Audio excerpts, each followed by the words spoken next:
Labdien! Šīs dienas plāns būtu likvidēt šo te siju krāvumu, kas palicis no šķūņa, kas šeit iepriekš bija. Tā kā šķūnis bija kritiski sāšķiepies cauri jumtu, nekas cits neatlika, kā viņu nojaukt. Nu, lūk, tad šoreiz es varētu mēģināt šos baļķus sazāģēt mazos bluķīšos un kaut kur novietot kā potenciālo malku. Jo, diemžēl, īsti nav, kur viņus glabāt, un zem klejas debesis, principā, viņi ātri vien sapūs.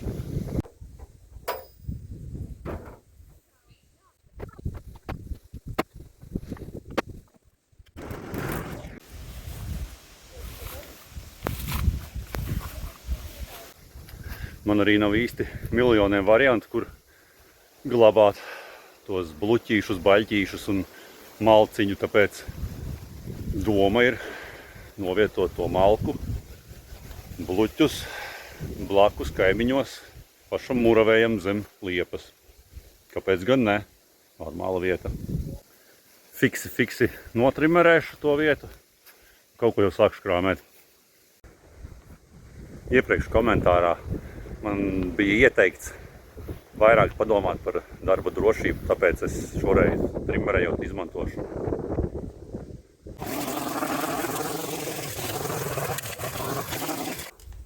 Es domāju, ka šīs te liepas zars ir jānozāģē. Drusciņš jau pārāk pa zemi te vēl kā. Tajā vietā varētu principā tos bluķīšus arī krāmēt.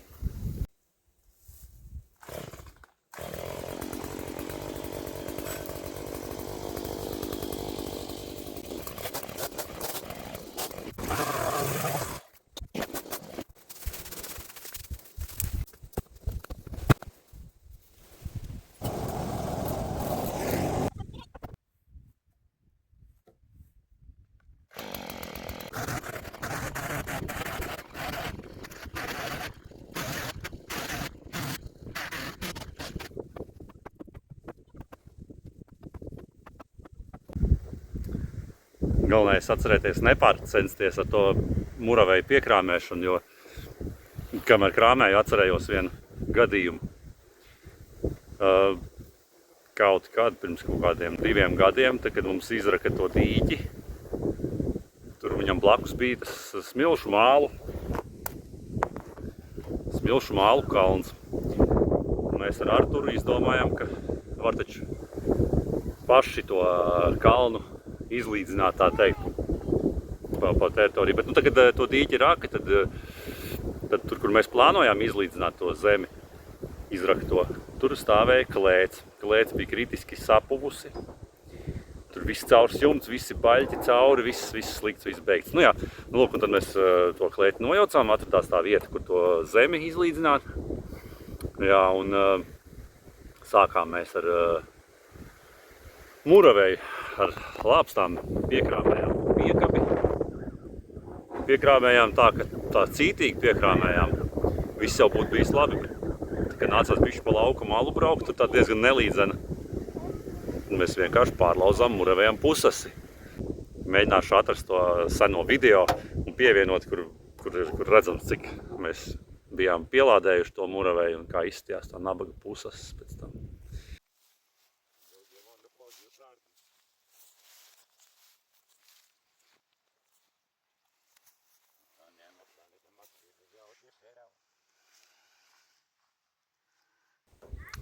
Tagad laikam jāizkrāmē šī krava.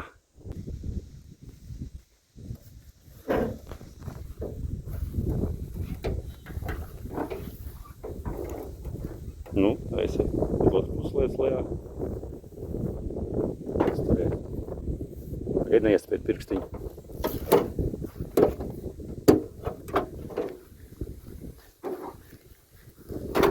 Jā, viss, malacis.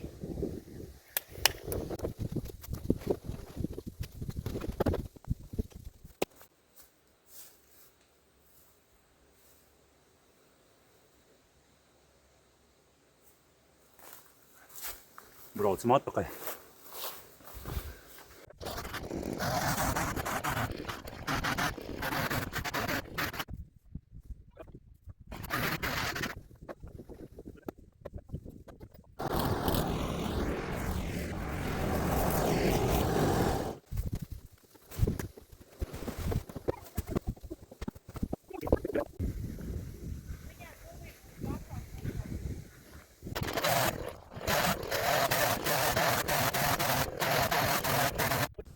Izskatās pēc lauku klasītēm.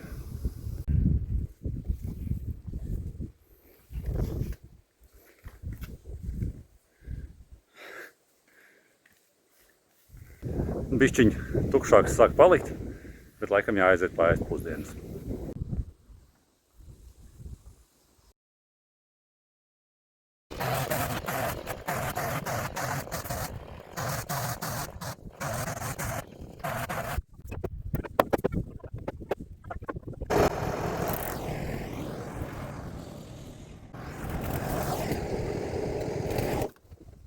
Brendas ir vai simbols, var teikt, ka viņu nav.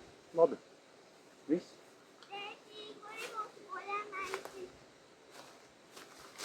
Viņu? Jā. Viņa bija pagrabā? Nē, mājās palika. Tad ir mājās. Pie kā es paliku? Pie tā, ka es veiksmīgi aizmirsu meitām paņemt guļamaisus līdzi. Un tad mēs fiks aizbraucām uz pilsētu, nopirkām guļamaisus, saldējumus, vēl šo to. Un esam gatavi atkal strādāt.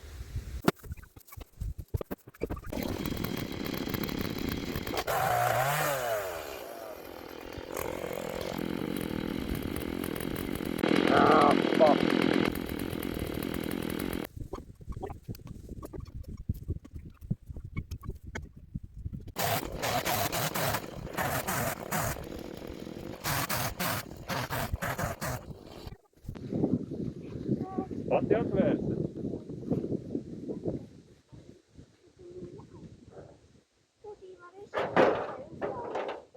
Jā. Tā meitene tur visiem ir nagls.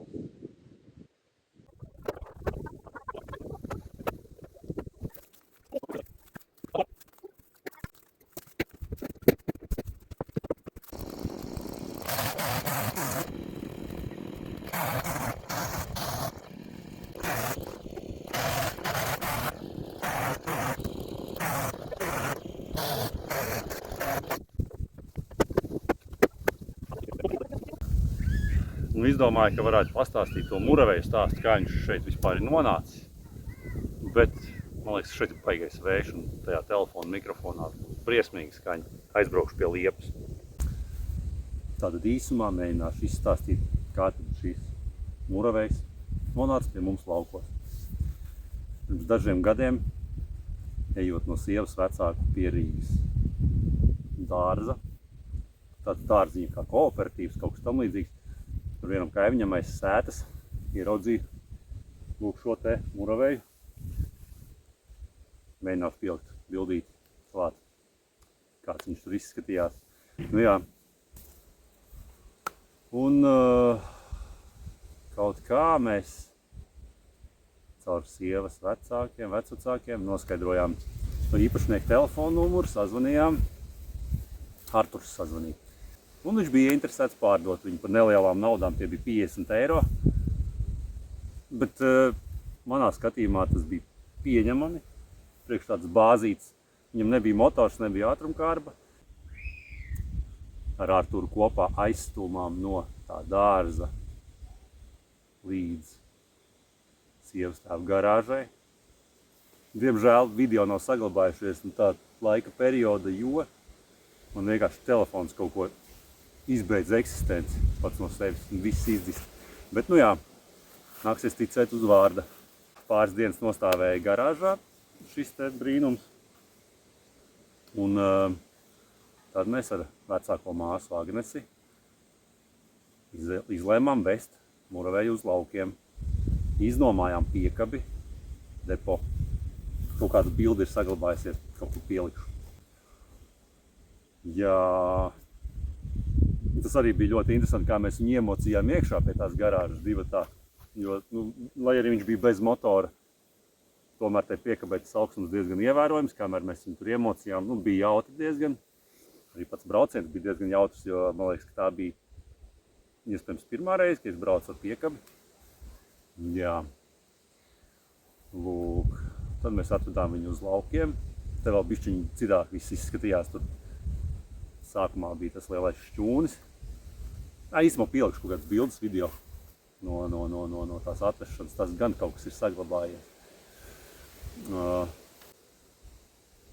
Nu, pēc tam atbrauca Arturs vienreiz ar atradām motoru, kārbu. Tas viņam tāds baigais hobijs skrūvēt visādus dzelžus, vai ne? Es uzskatu, ka viņam diezgan veiksmīgi izdevās integrēt tos agregātus iekšā šajā zvērā.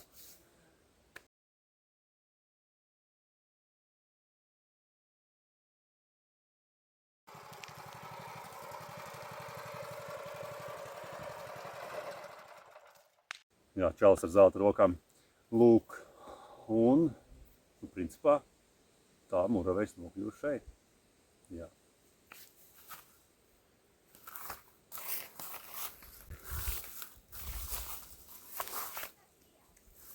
Nu jā, sākotnēji muravejs bija tajā savā oriģinālajā gaiši zilajā tonī, bet uz aizmugurējā vāka viņam bija diezgan skaists uzraksts.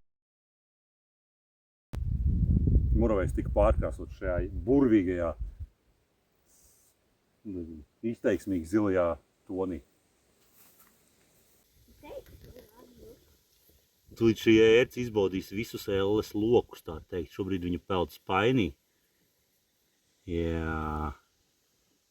Bet tūlīt viņa degs. Jūti siltumu. Nu, aiziet.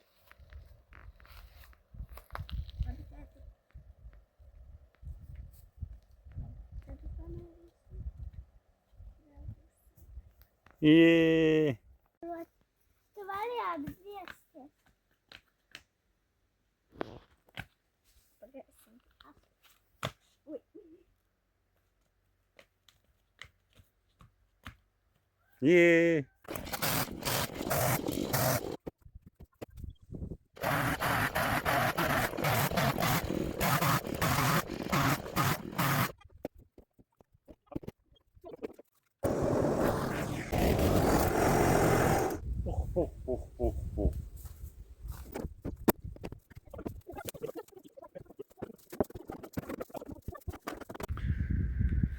Šito baļķi es negribu zāģēt pagaidām. Mēģināšu viņu aizvest un nometīšu čupai virsū. Nu, normāls vecs, visu sagatavo, lai tikai pašam nebūtu viegli. Tā kā tāds fiziķis ļāvien.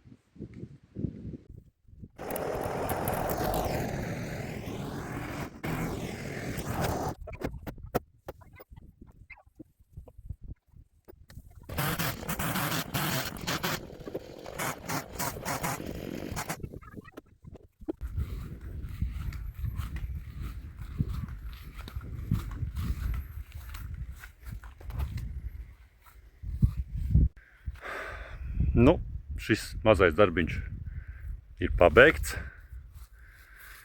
Tagad atpūšoties bišķi papļaušu zāli. Tā kā nav vēl galīgs vēls vakars. Un tad jau rītdien droši vien ar trimeru nopļaušu šitos mazos džunglīšus, kas aiz muguras. Bet tur viss nebūs tik forši. Tāpēc, ka tur tā kā iepriekš bija tas šķūnis virsū, tur tik daudz visādi brīnumiņi zemē iekšā. Sākot no tādiem sīkumiem kā tām, skaidu jumts tur kādreiz ir bijis tam šķūnim. Tas skaidrs tur mētājs, bet tas sīkums tur visādas nāglas, visādi ruberoīdi gabali un visādi citādi brīnumi. Kaut kā tā.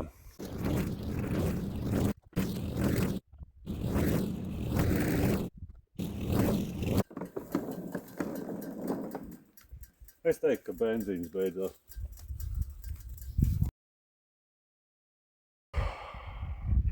It kā nekas tāds dišs šodien nav izdarīts, bet diena tāpat bija diezgan gara.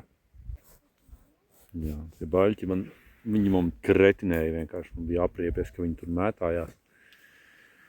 Es laiku aug visādi daži, tur tās nātres, upenes jau tur, tās avenes arī izaugušas cauri, tā kā jau viņiem tur bija jāpazūd no turienes.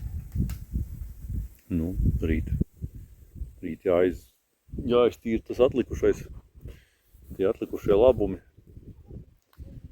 lai par vienu spotu mazāk, kur ērcēm tusēt, jā. Ko teiksi? Var. Ko tu teiksi? Nu, es jau savu sakāmo pateicu. Jā, bet esam augusti forši ir, un es biju šūpoties, un Ēza atnāca, un es sāku dzert ūdeni. Un vēl mēs bijām mājās, bet mēs Man ērti. atbraucām uzreiz uz augšām, jo atnāca Laime. Un tad mēs sākām iedot tēst, tad mēs sākām dalīt darbinus, tēcināt zāli, un mamma ravēja, mamma uzcēla telti vēl. Un vēl mēs gulēsim teltī, un varbūt kolinieks atnāks ar savu draugu. Cerams, Nē, cerams, nē. Nu, Kora ir suns, jā. Korinieks. Cerams, nē. Jā. Cerams, nē. Meitene? Labi, ka Laime. Laime labi. Galvenais netīšām šeit neaizbēgt. Šeit diezgan čilīgi zem vītoliem un zem oša. Parādīšu, kā izstās, kad skatās uz augšu. Man liekas, mēs tulīt noplīsīsim Nora arī ar ausās iekšā. Tu gribi būt liecinieks? Nora jau ir iekāpusi. Čau! Čau! Viņš filmē tevis. Nu, dod. Kurš man bija? O, 6. Nē, 5 tagad. 5, jā, 5. Mēs tagad 4. Yes. Yeah.